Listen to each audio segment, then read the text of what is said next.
Oh man, welcome back to another market open live stream. You can see here Bitcoin really is struggling. It's stalling. Markets here are a little bit tentative to do with this trade tensions. More worries around Nvidia and some of the chip makers. I'll cover that off. But we could be losing a really important level here on Bitcoin if we're not careful. This really is a make or break moment here on the daily chart, which will set up the pattern of the next few months, right? Either we're going to have a bullish couple of weeks and months, or this could get quite painful. We've also got Jerome Powell live later on today. So I will be streaming that for you guys, so make sure you stay tuned. Make sure you follow if you actively want to trade with me. I'm doing so on Femex. Check out the link in the description if you're watching on YouTube, and you'll be able to get yourself set up with some amazing bonuses. That's also a non-KYC exchange as well for those looking for a non-KYC exchange. Let's now take a look at this. Look, yesterday we were as high as 86.5, right? That candle really wicked all the way up here, and we were really close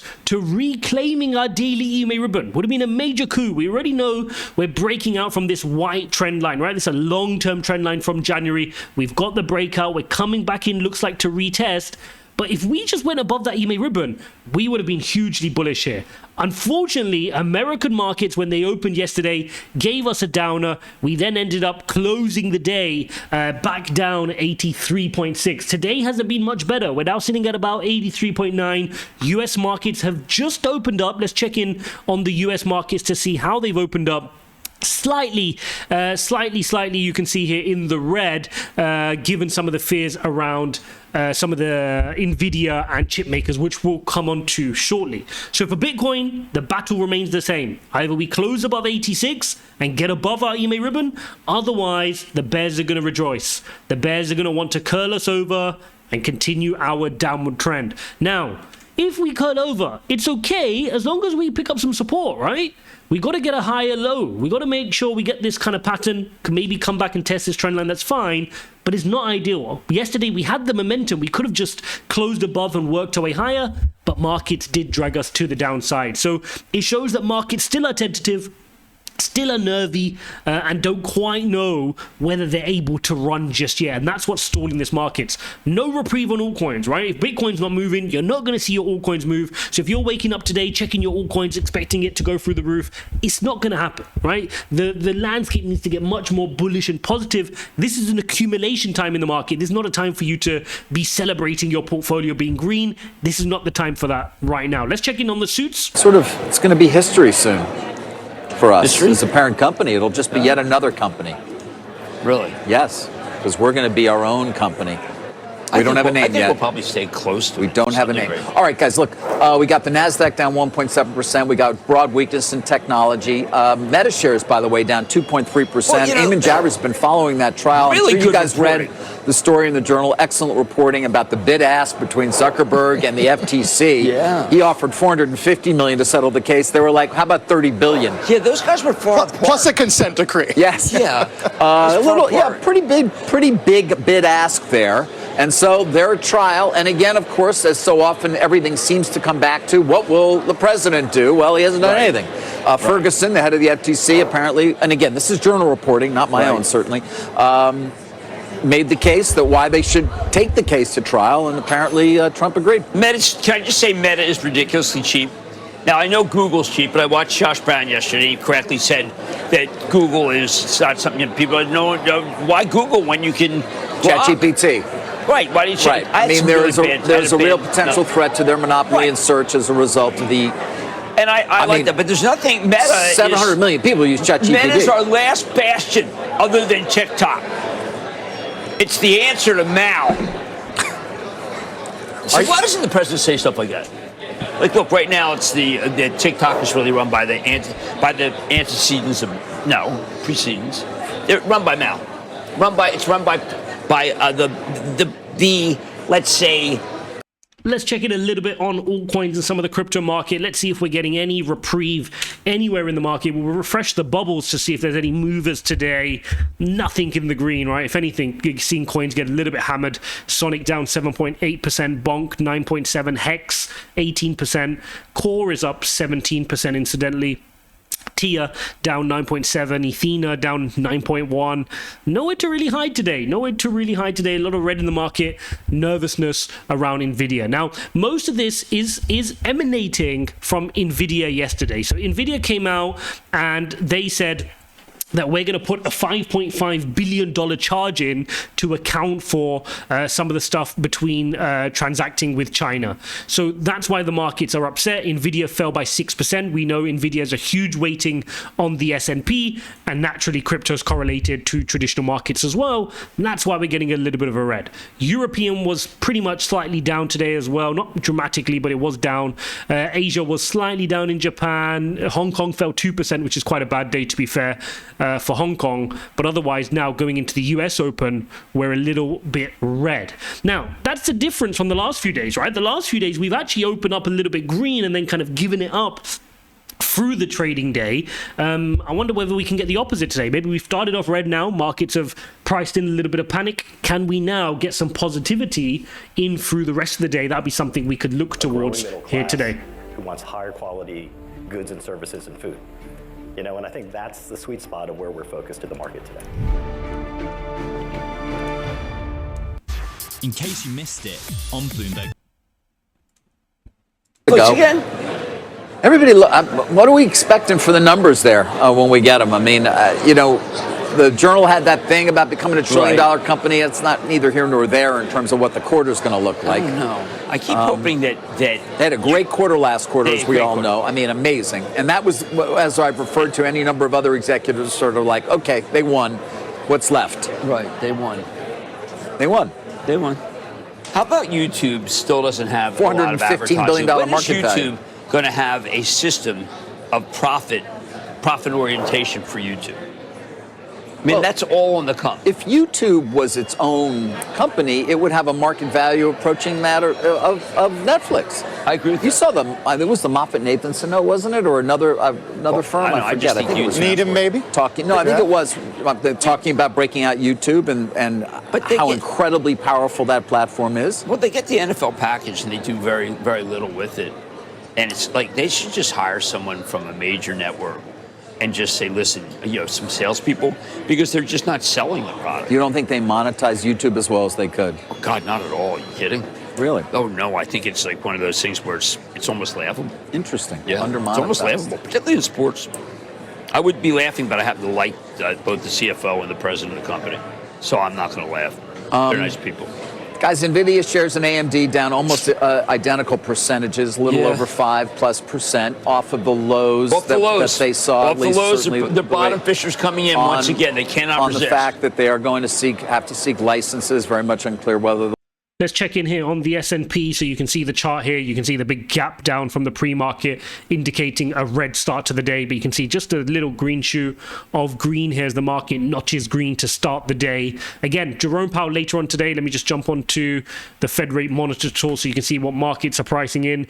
In 3 weeks' time, we get the FOMC meeting and the markets are pretty much saying we don't think we're going to get a cut, right? Only 14% of the markets think we're going to get a 25 base point cut. The rest of them think we will stay put.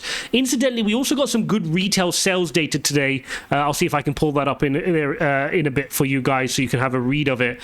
Just showing that the economy is still a little bit healthy, right? And that's good. Despite some of the fears around the tariffs and what that could mean, the retail sales have been positive and they beat expectations. So hopefully that can give the market some tailwind as well to move slightly higher.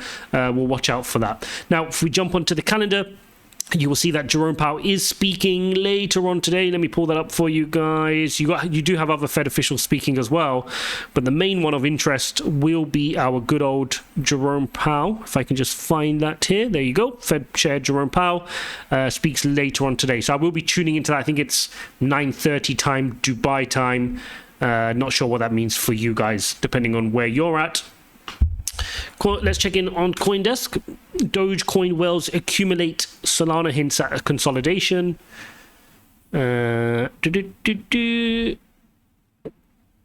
Solana is recovering faster than many of the major altcoins, trading at its 50-day moving average near $130. A consolidation above this level will open the way to $145, the area of previous peaks. A sustained move above them will signal a break of downtrend and could lead to a move towards 180. Yeah, I don't know about Solana. I think Solana had a lot of hype during the pump fund space, and just naturally, when that degen activity falls and those revenues fall and the transactions fall, you see a big decline right now. I don't think people are quite quantifying it, but a lot of people were buying Solana just to jump into the trenches. I mean, if you're in the trenches, you guys know. And when that activity dies down because the trenches aren't as fun or lucrative anymore, people have got wrecked and leave the ecosystem, you wonder what else, is going to create that buying pressure for Solana. That being said, I still like the project. I don't think, the Solana is what Solana is. It's a fast throughput, high energy token that people want to use. It's got adoption. People use it. It's got use cases. And for that reason, it's definitely going to continue to remain one of the bigger cryptos in the space.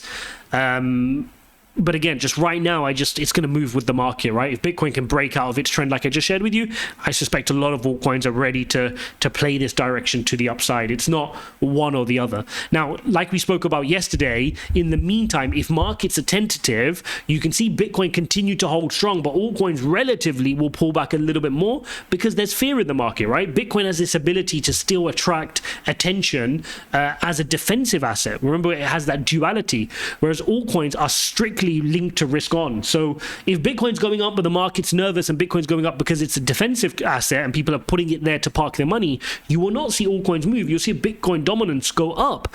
However, when markets start to calm down and rotate risk on again, that is where you'll see Bitcoin climb, but you'll see altcoins climb at a multiple of that rate, and you'll actually see dominance come off of its perch, which is now sitting at 64. So you're seeing dominance just go from strength to strength. Another strong candle here on the day, pushing dominance further higher. This is not a market that's in the mood for risk on right now. This market is risk off. Now, normally when we monitor risk on, risk off, you'll know that I use the dollar index, right? I'll show you that the dollar index is going up, which is indicating risk off. But we're seeing dollar index go down. Why? Because this is the dollar index. The dollar index measures the dollar strength against a basket of other assets, which includes the Japanese yen, the euro, the British pound, amongst the bigger currencies.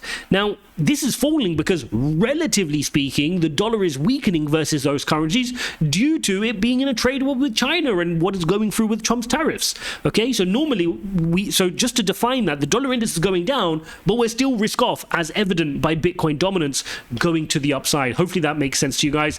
Let's refresh some of this liquidation data. Again, another $250 million. I cringe every time I see this number, guys. Another $250 million wrecked in the last 24 hours, both ways, right? 2/3 long, 1/3 short. Money is getting taken and going into the market makers' hands because you're overzealous, you're greedy, and you're getting flushed out by these crazy wicking candles. You're getting excited intraday or intra-hour, and market makers love creating these kind of wicks. Look at these wicks. These wicks are just liquidating your stop loss. These are called stop hunts, right? They're just hunting your stop loss. Now, if you smooth out the patterns and you just hold spot, you don't care. The chart looks like this to you. But when you're trading intraday and you're doing so with heavy leverage, you're asking for trouble, you're asking for pain, and it's a very, very difficult market. Now, yesterday, we spoke about another slightly scary thing we're seeing in the chart, which is a death cross, right? Not a golden cross, a death cross, which is where this short-term moving average, the 50 moving average, crosses down below the longer-term 200 moving average. This normally indicates a big momentum switch to the downside. So this is another reason why it's very important that Bitcoin starts winning some of these battles, particularly at 86K, because the longer we spend stalling around these levels, the bears will pick up momentum. These moving averages will continue to suggest a bigger downtrend. And we don't want another wave down, guys. We do not want another wave down here. That's going to get painful. A bigger downward wave going down to 70, 71K will create a lot of panic, will create a lot of fear, and more people will panic sell, right? More people panic sell, and it will create more pain in the market. So hopefully we use this breakout for strength and we can start building some momentum to the upside. Just checking on some of the altcoins here on the right-hand side. Pain, Telegram's coin down 3.46, Cato down 5% today, PHB down 3%. Archem down 2% today, up 6% for Slurf. Check out Slurf, but that's a horrible chart to be fair. Jasmy token up 2%. Pendle up 5% incidentally today. Storage is up 3%. Apart from that, you're not seeing much green here in this market. The main thing that's really green in this market right now is gold. Put some respect on gold's name, going up up another 2% here today, 3,300 on gold, which has been on an absolutely phenomenal tear. I mean, had you just had some gold, you would have been sitting pretty here in 2025 and even through 2024. Incredible returns on gold. And just another reminder that we need gold as part of our portfolio. Yes, we're crypto people, but why should we ignore a crypto asset like gold, right? Take advantage of gold. You can buy gold on Bybit, ijazcrypto.com/Bybit. Check that out if you're looking to get some exposure within your crypto portfolio. You can buy it in the same places you're buying your crypto, which makes it super easy. So check that out as well. Okay, what else have we got? Let's head over to the suits and see what they're saying. By the way, great stock tone. Let me just share. Let me just share. 8.5 organic growth. Let me just share what the CEO said on the call. I'll give you what he said to me. Prior to the whole tariffs thing, we were considering, given the momentum that we were seeing in the base business, raising our EPS guidance. But tariffs are here, so now we have to estimate the tariff impact a few $100 million. So we didn't raise our guidance. Yeah, and yet look at the dollar. We reaffirmed. Dollar weakness coming is going to help them. Where do they build their factories? In the United States for United States, overseas for over. And that's going to create a lot of worry in the markets. Company earnings are coming through now, and the company earnings can be good, but markets are going to be listening in for the guidance. And in the guidance, you're going to see nervousness, right? And that nervousness is going to project in the markets and affect our pumpability for crypto as well. Because I saw one company yesterday which then decided to provide 2 levels of guidance. I think it was United Airlines, if I'm not mistaken. They provided 2 guidelines. They said, here's a guidance if tariffs get bad and the trade war worsens, and here's some guidance if we're in a good market. And that's kind of where CEOs sit right now. They don't know. There's so much uncertainty in the market, and that's causing problems, right? So that's going to continue to feed through into our investments, because remember, investors want certainty, right? They really do. That's what they want ultimately, is they want to know which way we're heading, whether it's for good, whether it's for bad. Just tell me which direction and I can plan accordingly. If I show you this on the VIX, the volatility index is up 4%, right? So if I show you that, we've jumped up here 4% in the market today. And again, just something for us to monitor again. I mean, this is now back at levels we saw on Monday after a cooling off yesterday on the volatility index. Again, more nervousness around some of these trade relations. I do want to update you on this as well, which is China replaced its top international trade negotiator as talks with Washington stall. China on Wednesday appointed Li Chenggang as Vice Minister of Commerce and a top representative for international trade negotiation. The appointment makes Li a key member of China's trade negotiation team as Beijing deals with trade disputes with the US. China on Wednesday appointed Li Chenggang as Vice Minister of Commerce and a top representative for international trade negotiation, according to official statements. China's not messing around, right? In the view of China's top leadership, they may need someone else to de-escalate tensions, this is certainly a very abrupt and potentially disruptive change, given how quickly trade tensions have escalated. US President Donald Trump is open to making a deal with China, but he wants Beijing to make the first move. The ball is in China's court. China needs to make a deal with us. We don't have to make a deal with them, she said, which is Caroline Leavitt, the White House press secretary, speaking on behalf of the administration, of course. So, we're at a bit of a standoff here. US, obviously, after putting their blanket scary tariff on everybody, have managed to panic some countries, and those countries are coming to the table saying, please do a deal with us, US. And that's what Trump wants, right? Trump ultimately wants the big daddy, China, to come to the table and negotiate, so he has the leverage in the deal. China, of course, are not stupid to negotiations. They're just putting retaliatory tariffs back on the US, and then US are escalating that. So we're in this kind of a cold dispute where the couple just won't sit down and agree to talk about the fact that, we need to sort this relationship out. And that's pretty much where we're at. Not good for the markets, right? But ultimately, both of those parties will have a bigger play at hand, which is that they just want to have leverage in the negotiation. This is the article I wanted to share with you, that retail sales increased 1.4% in March, greater than expected. Again, just highlighting some strength in the market, right? Look at this. Net, these are simply blowout numbers on March retail sales, where the rush is on like this is one gigantic clearance sale. And I think that's an important point as well. Maybe some of these numbers are up because people were stock purchasing. I did hear stories from the US that people were almost COVID-like panic buying products before the tariffs, stocking up. Maybe that's feeding through into the numbers as well. Maybe they're buying a car quickly before tariffs take effect, etc., etc.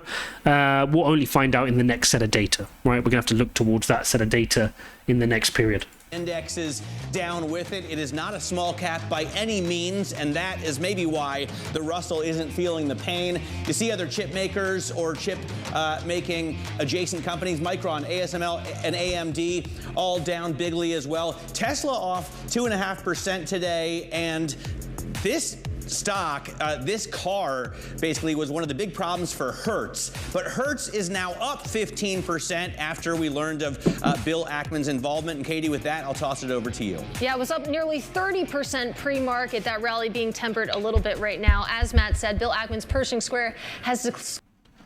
Okay, let's now jump over back into the charts. Pity, I can see you've asked for some entry points for Cardano and Sonic. Let's take a look at this. And in fact, let's try to create a broader spectrum for, not just those tokens, but what's the methodology for all altcoins? Because right now, there's no, particular narratives moving individual altcoins. It's just wider market, right? Wider market.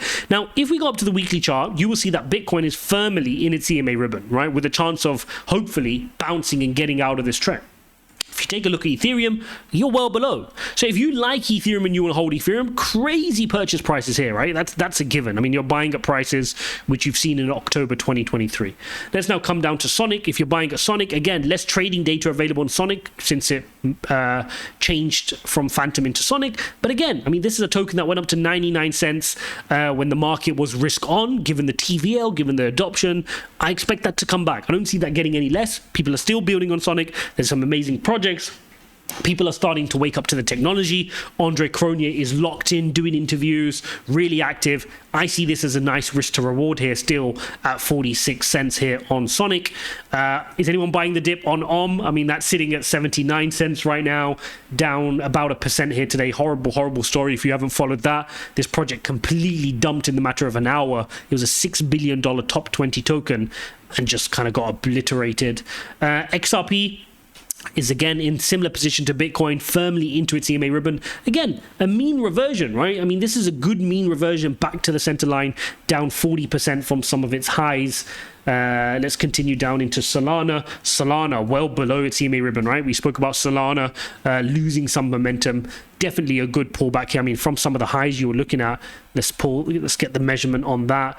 You are down still 58%. In fact, let's do this a more methodical way. Let's jump onto CoinMarketCap. If you don't have the year-to-date column, you want to go into columns and you want this one. You want from all-time high and you want to make it your first column. Go do that, hit apply. Giving you all the nuggets, guys, giving you all the nuggets. And you want to focus on this percentage here. It might be a little bit small on my screen if you're not watching on a TV. Let's see if I can help you guys. I'm a good guy. Look at me zooming in. And you want to look at this percentage from all-time high. So Bitcoin's 23% from all-time high. Nothing, right? Absolutely nothing, which is why I know that most people are only feeling it because they're stacked on altcoins. It's this. Ethereum down 68% from all-time high, right? XRP down 46%. Solana, we just looked at 58%. So use the EMA ribbon to see which ones are falling, but look at this as well.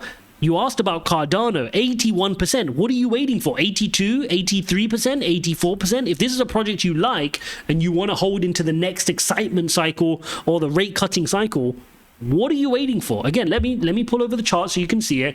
This is where you're at, right? You're down crazy from the peaks here. I mean, down from this level, 54% from just the December price points, right? So incredible pullbacks on some of these altcoins, which is why obviously people are feeling it, but equally why many of these altcoins are just at crazy price points right now. I mean, you got Chainlink down 77% from all-time highs. You got Avalanche, a top 13 token, 87% from all-time highs.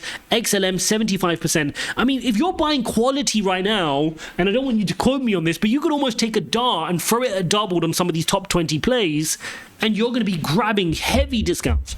The only difference is you need to hold into a period of momentum, into a period of excitement, and that may take a while to get to that. We may have some more turbulence. You may need to bring your cost basis down and buy the dip a little bit more, and that is where people go wrong. They buy now and they go, oh, I'm going to sit here and wait for it to go to the moon. And then if we get another 10% crash in the markets, they're not prepared to bring their cost bases down because they spend all their cash to get into the market. So don't spend all your cash to get in the market. Spend some of it. Be ready to buy the dip if we get another pullback, right? That's ultimately what you need to be doing in this market, is not buying a falling knife. but getting yourselves into some of these discounts by laddering into them. Let's continue. Toncoin, 65% down. Shiba Inu, I mean, people always want to FOMO into meme coins when they're popping off, 87% down now. You could almost bet your bottom dollar that Shiba Inu will have a pump at some time, as will Dogecoin, as will Pepe. And the ones that will do well are those that we're buying now, and nobody cares for these meme coins right now. Sui, down 61%. HBAR, 72%. These are your top 20 coins, guys. Bitcoin Cash, 93% down. Why is nobody interested in this? I mean, I can almost guarantee Bitcoin Cash will have its moment again and run again, right? It's crazy. It's crazy how people forget about it because there's no attention, no excitement. And nobody wants to buy when it's 93% down. But when it's pumping and green candle after green candle, everyone is going to be FOMOing into this. Pity says, I appreciate the golden nuggets. You are very welcome. Polkadot down 94%. Again, still a top 20 token, right? Still sitting there at $5.5 billion. Yes, it's been disappointing. Yes, they have not done enough since their hype in the last cycle when they launched all their parachains and things were really exciting. I mean, they had a crazy period back then. Have really not moved from strength to strength. I mean, again, this token was at $51, now sitting at $3.51. I'm just looking for asymmetric bets, right? Why go and find the next small, tiny project, which is very hard? There's thousands of coins built every single day. When you have projects like this, 90% down from all-time highs, with a proven history, at least they've got a decent team. At least they're not likely to rug pull. They've been around through multiple cycles.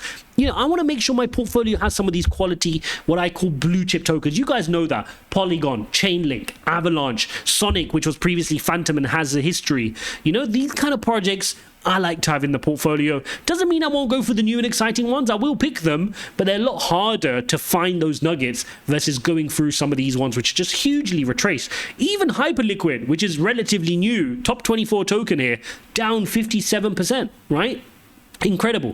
Ethena down, not so much here on Ethena. I don't know. This is now, oh, sorry. Ethena is the stable coin. We'll ignore that. Pi down 80%. Ouch, ouch, ouch. Monero, the privacy coin, down 58%. Nobody's ever interested in Monero, right? So boring, but still top 27, $4 billion token. Nobody's ever interested in Uniswap, still the biggest decentralized exchange, AMM, sitting here at down 90%. This coin was $40, guys. $40, now sitting at $5. I mean, if you're looking for discounts, I don't know, guys. Pepe down 75%. I mean, I can't even count the decimal places, but you get the point, right? 75% down on Pepe, which you guys know has a big community, and when it moves, it will move. Aptos down 77%. Just discounts everywhere. Near Protocol down 90%. Guys, there's discounts, right? There's discounts, but discounts are only useful for the brave. Who are the brave that are going to forget the market right now? Forget that the market could deteriorate, that we could be in a recession already at the time of me recording this. Market could get more painful, but you're going to buy, you're going to stash away. If we fall a bit more, you're going to bring your cost basis down. And one day when the crypto gets excited again, when Jerome Powell or whoever the new Fed official starts cutting those interest rates and things get exciting again and everything is popping off, you're going to look back and go, those purchases I did in the middle of April when nobody cared and all these coins were down, look at them in all their glory now, right? That's what this market's about. That's what investing is about. Buying when others are fearful. I can say the same for the stock market, right? Tesla. Everybody and their mother was FOMOing in, right? FOMOing in to the high of this candle, $488 per share. Now it's sitting down here. I mean, let's see the pullback here on this, pulling back 50%. It's given up 50% on one of the world's biggest stocks. Down 50% in 3-4 months, and nobody cares now. They don't want to buy. They don't want to buy at a 50% discount. Silly, silly, silly. I mean, this is the test of character. This is the test of nerve, right? So hopefully people can understand that. VIX continues to climb here, guys, up 5%, now touching just close to 32, showing a lot of volatility in the market.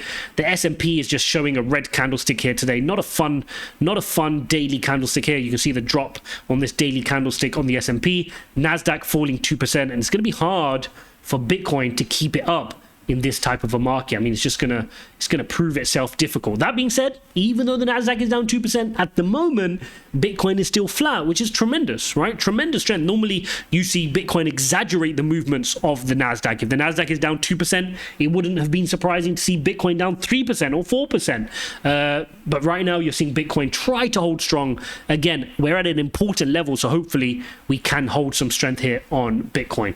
Let's switch on over to some of the suits. Spot there even though housing, well, interest rates have been volatile, haven't seen a lot of dropping in the mortgage arena. And as Carl just pointed out, 432 and a 10 represents down a couple basis points, and it's been awfully steady as equities get a bit more red. Leslie, back to you. Relatively steady, we should say, Rick, compared to last week. Let's get to the big stock stories of the day. Nvidia and AMD shares sliding, both warning about big charges related to export restrictions. Christina Partsinevelos has the latest. Christina.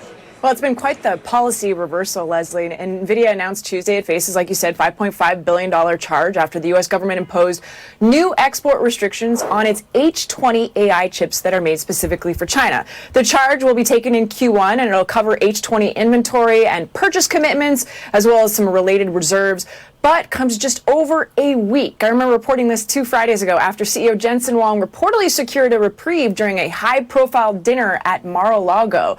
The licensing requirements, though, are set to remain for the indefinite future and come despite NVIDIA's announcement just on Monday about plans to invest $500 billion in U.S.-based AI infrastructure. Well, there's the art of the deal. While significant, the impact may be contained, though. China accounted for approximately $17 billion in NVIDIA's fiscal 2025 revenue, representing just 13% of total revenue, which is the smallest percentage in over a decade. But based off of a lot of sell-side research this morning, they are expecting an impact to Q1 EPS, which is why you're seeing the stock fall about 6%. AMD also said it would take an $800 million charge in the quarter, and this is in a filing today. AMD said it will seek licenses to export to customers in China, but cannot be sure of securing them. That's because these licenses could take up to 6 or 12 months to actually procure. But a bigger threat looms. Potential AI diffusion rules could take effect in May. These would limit NVIDIA as well as AMD sales to many more countries and customers.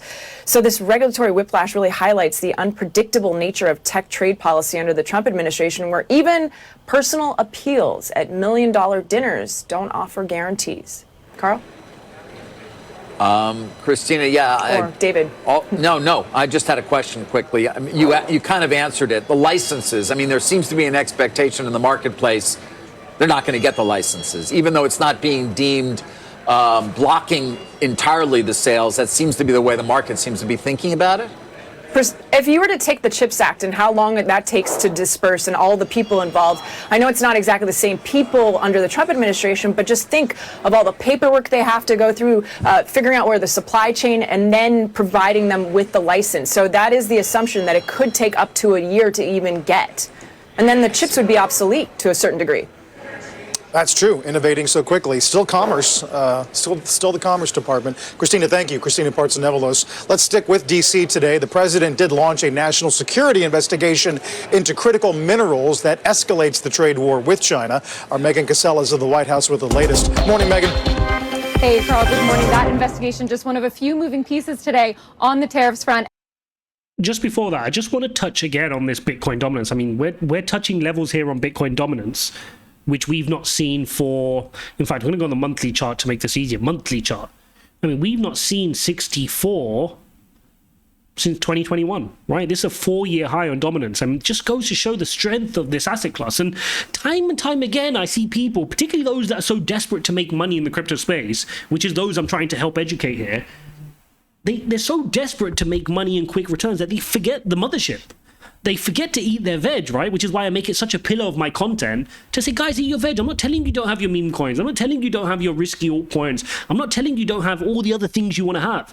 But why can't you just eat your veg? In markets like this, where you've got craziness, and I've been around, investing long enough that I understand the depths of this craziness and how, Trump can come in power and cause a sudden trade war. These things happen, right?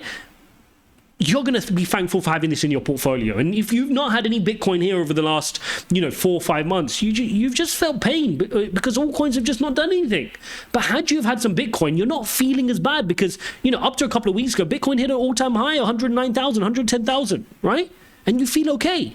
But when you're just looking at altcoins, which many of them, like we just went through, have been absolutely decimated, your portfolio is night and day difference. I know the makeup of somebody's portfolio from just seeing how they feel about crypto. I ask them how they feel about the market. They feel horrible. You've got all altcoins. You've got all low caps. You've got some mid caps. You know, you've got to have a good balance of these different cryptos for a reason. And right now, this is proving why Bitcoin is important. In fact, I see a lot of people, you know, even myself, I say Bitcoin and Ethereum, but this market has reminded me, and hopefully you guys as well, that Bitcoin is still a big step ahead of Ethereum, right? Ethereum, you know, has really stalled here and struggled, and yet Bitcoin has remained super, super strong. So there is clearly a big differentiator, like there always has been, between Bitcoin and altcoins. And it's clear in this type of a market, Ethereum is firmly an altcoin and hasn't kind of separated into a league of its own just yet, even though it continues to be the biggest altcoin out there. Now, we are seeing some progress in some of the tariff talks. Remember, I spoke about the fact that we just need to see a couple of key headlines. Like, if we can see a headline of US making a deal with, you know, or making good progress with Europe, Mexico, Canada, Japan, these guys, markets will be really, really excited. So hopefully we can start to see some of those headlines over the next kind of 10, 15 days. And that could be the wind we need here behind our crypto market. Enough to either make the phone call, set up the first meeting. They need something to sort of push them over that ledge, because even if lower level officials are talking, clearly these principals need to be talking, and we're just not there yet. Megan Casella, I don't know how you balance it all, but great work, Megan Casella at the White House today. Meantime, the NASDAQ, S&P, and Dow coming off their first negative session in 3. Our next guest did lower his S&P target from 6,500 down to 5,800, citing tariffs and some macro slowing. Scott Cronin joins us today, Citi's U.S. equity strategist. Scott, great to have you back. Thanks for joining us. Morning, Carl. So, just the target or earnings as well? What'd you bring down? Earnings as well. We went into the year looking for 270. We've begun to feel a little bit of macro influence on our aggregate numbers, but that combined with a recent...